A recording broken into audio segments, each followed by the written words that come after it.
गडकरी रंगायतांचा पडदा 15 ऑगस्टला उघडणारे तब्बल 10 महिन्यानंतर आधुनिक स्वरूपामध्ये रसिकांच्या सेवेत गडकरी रंगायतन रुजू होत आहे। दुरुस्तीच्या कामासाठी ऑक्टोबर 2024 पासून ते नाट्यगृह बंद होतं आणि अखेर पुन्हा एकदा हे नाट्यगृह सुरू होत आहे। तर राम गणेश गडकरी रंगायतन लोकार्पण सोहळा उद्या उपमुख्यमंत्री एकनाथ शिंदेंच्या हस्ते पार पडणार आहे। या संदर्भात ठाणे पालिका आयुक्त सौरव राव यांच्यासोबत संवाद साधलाय आमचे प्रतिनिधी मनीष गांगुर्डे यांनी। पाहूया।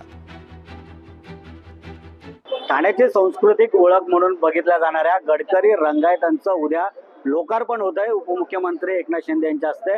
नेमकं या रंगायतांची अत्याधुनिक सुविधा कशा पद्धतीने करण्यात आली आहे ते आपण जाणून घेणार आहोत। महानगरपालिकेचे पालिका आयुक्त सौरव राव सरांचे। सर, तुमचं स्वागत करतो लोकशाही मराठीमध्ये।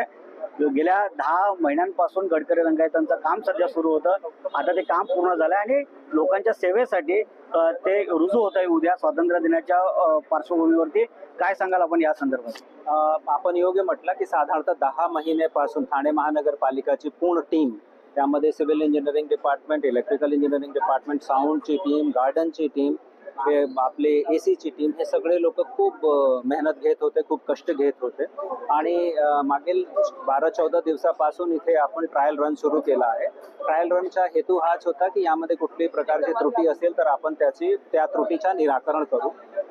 उद्या माननीय उपमुख्यमंत्री महोदय त्यांचे हस्ते या खूप सुंदर आणि आधुनिकीकृत वास्तूचा लोकार्पण सोहळा ठेवण्यात आला आहे आणि यासाठी प्रमुख पाहुणे म्हणून देखील नाट्यप्रेमी असेल, स्वातंत्र्य सेनानी असेल, त्यांना देखील निमंत्रित करण्यात आलं आहे। मनीष गांगुर्डे, लोकशाही मराठी, ठाणे। लोकशाही मराठी ऐका, पहा, जागरूक रहा।